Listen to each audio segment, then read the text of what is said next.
Bismillahirrahmanirrahim. Assalamualaikum warahmatullahi wabarakatuh. Ya berarti Nabi Sallallahu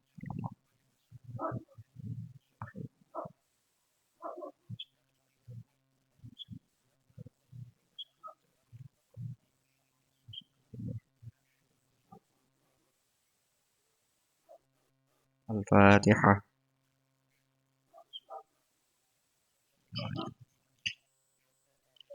Ya,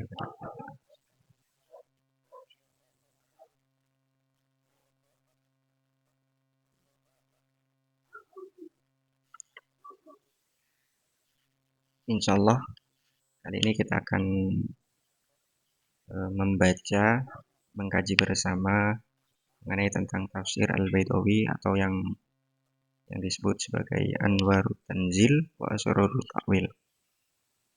Yang pertama, sebelum kita memulai kajian yang insya Allah akan berlangsung lama ini, eh, target kita bersama ini bukan cuma beberapa bulan ke depan, tapi beberapa tahun ke depan insya Allah. Semoga istiqomah, semoga tetap diberikan kekuatan oleh Allah untuk memulai serta menyelesaikannya sampai surah Al-Nas nanti. Dari surah Al-Fatihah sampai surah An-Nas. Sebelum kita masuk ke pembahasan, terlebih dahulu ada baiknya kita mengenali siapa muallif dari kitab Anwarut Tanzil wa Asrarut Ta'wil ini yang biasa disebut atau biasa dikenal sebagai tafsir Al-Baidawi sendiri. Tarjamatul muallif, biografi tentang pengarangnya sendiri, ismuhu wa nasabuhu. Yang pertama, beliau itu bernama huwa al-allamah al-mufassir qadi al-qadha Nasiruddin Abul Khair, wakil Abu Sa'id Abdullah bin Umar ibni Ali al-Baidawi asy-Syirazi asy-Syafi'i, wa hadhihi nas wa hadhihi nisbah ila Baida wa hiya baldatun min biladi Faris. Jadi beliau itu bernama seorang alim, seorang yang ahli dalam bidang tafsir yang pernah menjadi qadhi atau uh, menjadi orang yang memiliki peran penting terhadap penentuan suatu hukum yang bernama Nasiruddin, Syekh Nasiruddin Abul Khair, juga disebut Abu Sa'id Abdullah bin Umar bin Ali al-Baito asy-Syirazi asy-Syafi'i, yang mana beliau ini memiliki bermadhab Syafi'i. Wa hadhihi nisbatu ila Baito, penisbatan atau penempatan nama Baidawi ini mengacu atau mengarah kepada suatu suatu tempat atau suatu daerah dari daerah Persia, Paris gitu ya. Paris. Yang kedua nubuhuhu. Yang kedua beliau ini dikenal atau keahlian beliau itu atau ulama-ulama masyhur yang berkomentar mengenai tentang mu'allif sendiri, mengenai tentang Syekh Al-Baidawi ini. Qala Suyuti fi Bughyatil Bu'ah. Imam Suyuti pernah menyinggung atau berkomentar mengenai tentang Imam Baidawi di salah satu kitabnya bernama Bughyatul Bu'ah. Karena imaman adlaman. Beliau ini seorang pemimpin yang memang ahli atau memang dikenal sebagai orang yang alim. Arifan bil fiqhi wal aslaini wal arabiyati wal mantiki. Dan beliau itu di samping beliau itu dikenal sebagai pemimpin yang alim, beliau juga disebut pemimpin yang peka atau arif. Arif itu lebih teliti, lebih peka bil fiqhi dengan ilmu fikih, dengan pemahaman. Wal aslaini wal arabiyati. Dan beliau itu eh, termasuk orang yang peka, termasuk orang yang punya penelitian mendalam terhadap ilmu fikih, terhadap bahasa-bahasa Arab, dan terhadap ilmu mantik atau ilmu logika. Nadzoron sholihan muta'abbidan syafi'iyan. Yang mana beliau itu yang tadi, beliau itu punya punya pandangan tajam atau peka terhadap, bisa dikatakan terhadap permasalahan atau terhadap momentum yang terjadi di masyarakat sekitarnya pada masa beliau. Dan beliau juga termasuk orang yang ahli ibadah. Beliau orang yang soleh. Termasuk beliau adalah salah satu imam yang berpegang teguh atau memiliki pandangan tersendiri terhadap Imam Syafi'i. Beliau adalah ulama yang bermadhab Syafi'i. Wa qala Ibnu Qadhi syubha fi tabaqatihi. Kemudian Ibnu Qadhi juga menyinggung dengan hal yang sama Sahibul Musannaf, yang mana beliau ini adalah pemilik dari kitab Tabaqah sendiri, Sahibul Musannafat. Beliau menyinggung bahwa Imam Baidawi ini adalah pemilik dari banyak karangan, karena beliau sendiri ini adalah ulama yang memiliki banyak karangan. Nanti disebutkan ada sekitar 17 karangan beliau di samping kitab Tafsir Al-Baidawi sendiri. Kemudian Imam As-Subki kitab Tabaqatihil Kubra juga menyinggung, Imam Subki juga menyinggung mengenai tentang kepribadian beliau, keistimewaan beliau, bahwa beliau itu waliyu qudot, bahwa Imam Baidawi ini salah satu orang yang aktif juga dari segi dari segi komunitas fatwa, atau dari segi yang memutuskan atau yang menentukan fatwa-fatwa qada al-qadah di Syirazi, di tanah Syirazi sendiri, kayak gitu.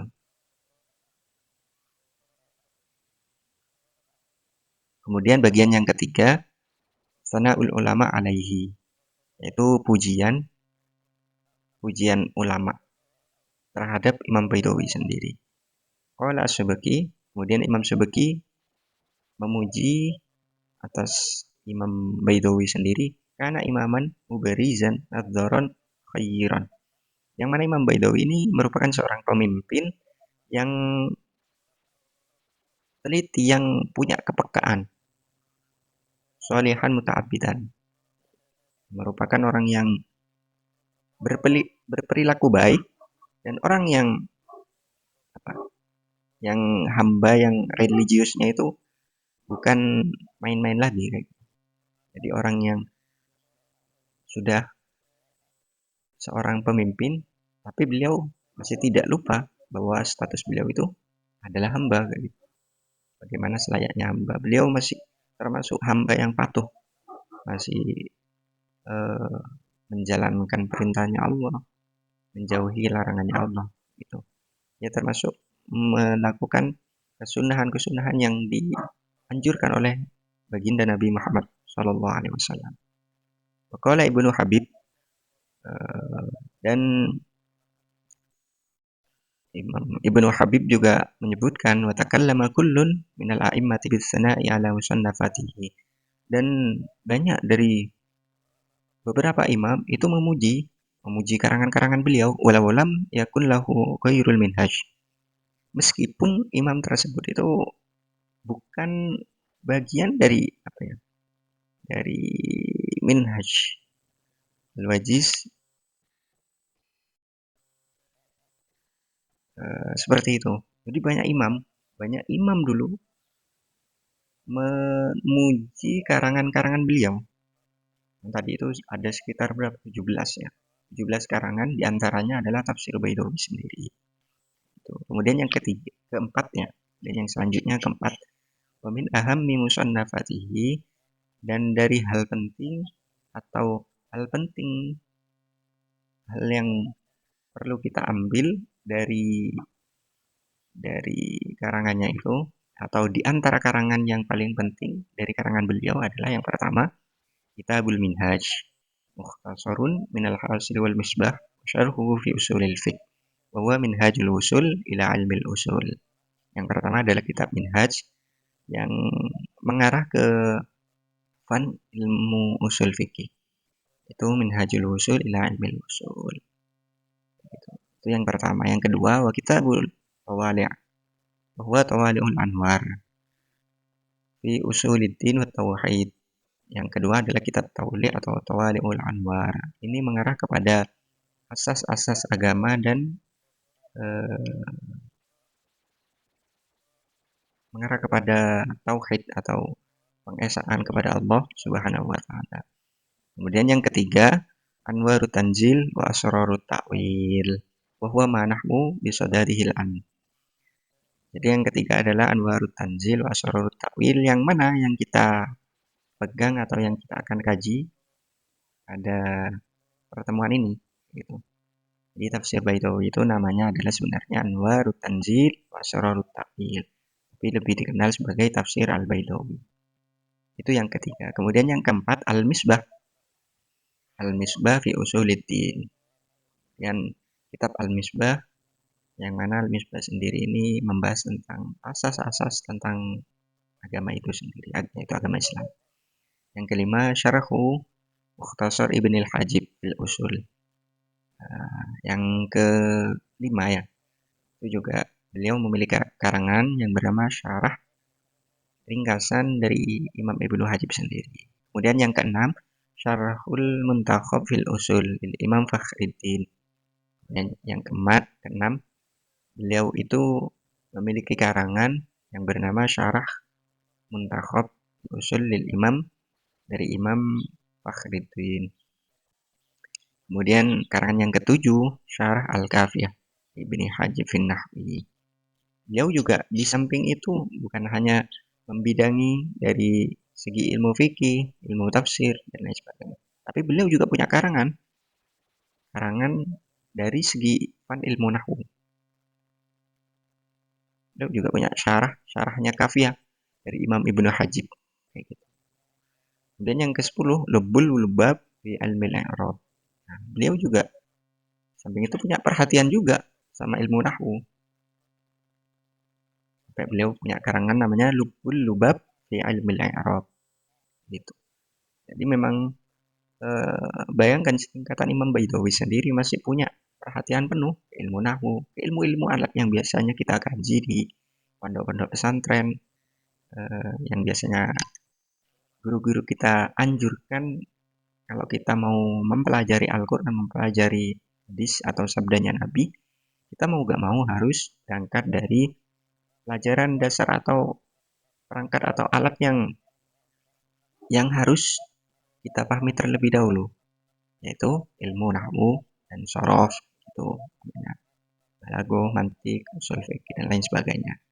Itu merupakan perangkat yang sangat perlu atau sangat diperlukan agar kita bisa memahami intisari atau apa yang akan dimaksudkan oleh Al-Quran dan sabdanya Nabi sendiri. Itu karangan yang ke-10. Kemudian karangan yang ke-11 itu Mutawarikh kata buahu bilughatil Farisiyah. Di samping itu kan beliau berasal dari bangsa Persia. Beliau juga punya karangan yang bernama Nizamut Tawarikh. Beliau juga punya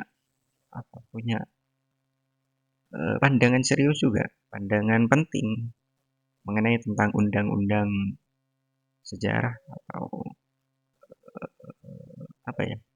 semacam runtutan atau pandangan mengenai tentang sejarah, yang mana beliau itu menuliskannya dengan bahasa daerah beliau, yaitu bahasa Persia, karena beliau berasal dari bangsa Persia. Itu yang ke-11. Yang ke-12, Risalatun fi mawdu'atil ulum wa ta'arif fiha. Beliau juga memiliki karangan risalah atau suatu cuplikan atau ungkapan dalam tema-tema ulum dan definisi-definisinya. Tapi yang karangan ini berupa maktutun, Itu hanya berupa lembaran-lembaran yang belum dicetak seperti karangan-karangan beliau sebelumnya. Kalau kalau seperti Al-Minhaj dalam fan ilmu usul fikih itu sudah matbuk, sudah disebarluaskan, sudah di dicetak seperti itu. Tapi kalau risalah fi mawdu'atil ulum wa ta'arifiha ini masih berbentuk berbentuk suatu kertas atau cuplikan yang masih belum dicetak, makhtutun yang masih berbentuk berbentuk ini khatun itu suatu tulisan gitu. Mungkin belum sempat beliau cetak atau belum sempat beliau berikan ke percetakan, sehingga kitab risalah ini belum belum ada di percetakan gitu. Kemudian karangan yang ke-13 Al-Ghayatul Quswa fi Dirayatil Fatwa. Ini juga kitab Al-Ghaya ini juga berbentuk makhtut, masih belum dicetak. Fi Fiqh Syafi'i Mukhtasarul Wasit. Yang mana ini fan Al-Ghaya ini mengarah ke fikih Imam Mazhab Syafi'i sendiri. Kemudian karangan yang ke-14 yaitu Syarhul Masabih. Syarahnya Al-Masabih. Ay Masabihi Sunnah Al-Baghawi fil Hadis. Samahu Tuhfatul Abrar. Beliau juga mensyarahi kitab Masabih. Masabih mengenai tentang fan ilmu hadis yang beliau berikan nama dengan kitab Tuhfatul Abrar. Kemudian karangan yang ke-15 Syarhul Mahsul. Beliau juga punya karangan syarahnya Al-Mahsul. Kemudian yang selanjutnya yang ke-16 beliau punya karangan yaitu Syarhut Tanbih. Beliau punya karangan atau beliau pernah mensyarahi At-Tanbih sendiri. Kemudian yang ke-17 atau yang terakhir beliau punya karangan Tahzibul Akhlaq fit Tasawuf. Nah, seperti itu. Jadi karangan yang terakhir beliau tutup dengan fan ilmu tasawuf. Kayak gitu. Jadi di samping itu beliau di samping menjadi imam, menjadi qadhi, menjadi hakim, beliau juga menjadi orang yang dekat dengan penciptanya, dengan Allah. Ibadahnya kuat, belajar bukan hanya mengasah pikiran atau pengetahuan beliau, tapi beliau juga menyeimbangi rohani atau eh, peran hati, peran peran bukan cuma secara fisik, tapi secara rohani, bukan cuma secara jasmani, tapi secara rohani beliau juga sangat menjaga. Buktinya beliau adalah orang yang muta'abidan, orang yang soleh, orang yang baik, orang yang berperilaku baik, orang yang punya religius sangat bagus, gitu. Seperti itu. Kemudian wafatnya itu waktu via di Madinah Tabriz. Beliau ini diwafatkan di kota Tabriz. Kemungkinan salah satu daerah atau salah satu kota di negara Persia sana. Qala As-Subki wal Isnawi, beliau kalau menurut Imam Subki dan Imam Isnawi, beliau itu wafat pada tahun Situmiyah Wahid wa Ismun. Jadi beliau itu wafat pada tahun 691 Hijriah atau ihda wa tis'ina wasit timiyah. Kayak gitu. Itu kalau dahulunya Imam Subki dan Imam Isnawi, beliau itu wafat pada tahun 691 Hijriah.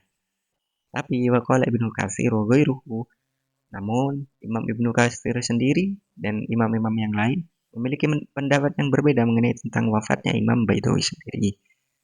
Imam Ibnu Katsir menyebutkan bahwa Imam Baidawi ini wafat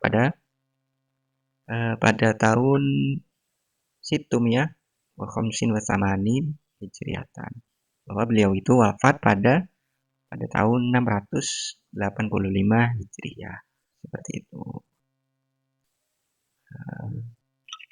Ini masih ada perbedaan di antara Imam Subki, Imam Isnawi, dan Imam Ibnu Katsir dan yang lainnya itu mengenai tentang wafatnya beliau. Seperti itu. Dan mengenai tentang tafsir Baidawi sendiri disebutkan juga banyak yang mensyarahi. Artinya banyak yang menjabarkan, merinci lagi dari kitab tafsir Baidawi sendiri. Di antaranya ada berapa ini? Ada sekitar 50 hasyiah, hawashi. Salah satunya Hasyiatul Alim Al-Fadil Muhyiddin Muhammad bin Syekh Muslihuddin Mustafa Al-Faujawi. Itu salah satunya. Seperti itu. Jadi banyak. Jadi karena mungkin kalau ulama dulu salah satunya ya beliau ini Imam Baidawi, Imam Nasiruddin atau Abu Sa'id tadi.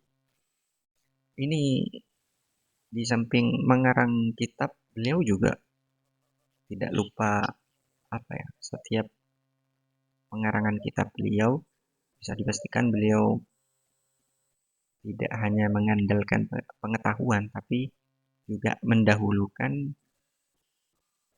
kemampuan beliau atau kepasrahan beliau kepada Allah Subhanahu wa taala kayak gitu. Makanya ulama-ulama setelah beliau banyak sekali yang masih menganggap penting terhadap kitab ini sehingga hasyiahnya sendiri atau ta'liqatnya ini ditulis sampai mencapai 50. Jadi ibaratnya orang punya karangan, kemudian setelah itu dia wafat, orang tersebut wafat, dan orang setelahnya ini karena menganggap karangannya ini sangat bermakna, sangat mendalam, sehingga ulama-ulama setelahnya ini mengarang dan merinci lagi dan lebih menjabarkan karangan orang tersebut. Ya, salah satunya ini tafsir Baidawi sendiri. Seperti itu. Insyaallah nanti diawali dari surat Al-Fatihah. Nanti metodenya di sini dari surah Al-Fatihah dari ayat 1 sampai 7 ini dibahas satu persatu, ayat per ayat. Setelah itu nanti lanjut surah Al-Baqarah. Dan surah Al-Baqarah nanti tiap pertemuan kita akan membahas beberapa ayat. Contohnya surat Al-Baqarah yang pertama itu dari ayat 1 sampai ayat kedua sampai ayat keempat. Kemudian pertemuan selanjutnya keempat dari ayat 5 sampai 9 seperti itu. Insyaallah ini kajian seperti ini kita istiqomahkan antara 2 atau 3 hari. Setiap 2 atau 3 hari. Insyaallah. Nah, untuk pertemuan pertama setidaknya kita tahu pengarang dari tafsir Al-Baidawi sendiri yang beliau beri nama Anwarut Tanzil wa Asrarut Ta'wil. Nah, mana beliau sendiri memiliki karangan berapa? 17 dan disyarahi oleh ulama-ulama setelahnya hingga mencapai 50 karangan. Mudah-mudahan kita diberikan keistiqomahan agar supaya pertemuan ini tidak hanya berlangsung atau sampai selesai di tengah-tengah pembahasan atau di tengah-tengah surah nanti, tapi hingga khatam biar ilmu atau informasi yang diberikan oleh Imam Baidawi sendiri ini tidak terputus-putus atau tidak tanggung-tanggung seperti itu. Cukup sekian untuk pertemuan pertama ini. Semoga istiqomah, semoga kita dibutuhkan Allah, dibukakan pintu pikiran kita, pintu hati kita untuk memahami kalamnya Allah melalui tafsir Baidawi sendiri. Al-Fatihah.